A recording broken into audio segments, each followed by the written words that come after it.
Est-ce que les tics sont héréditaires? Est-ce que mon enfant a des tics parce que j'en avais moi aussi en étant enfant?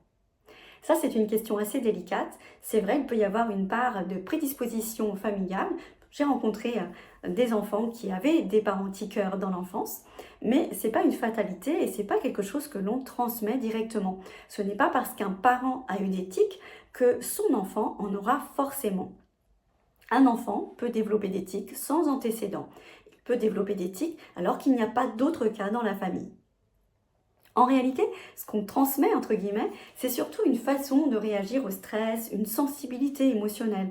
C'est un peu comme si on héritait d'un instrument.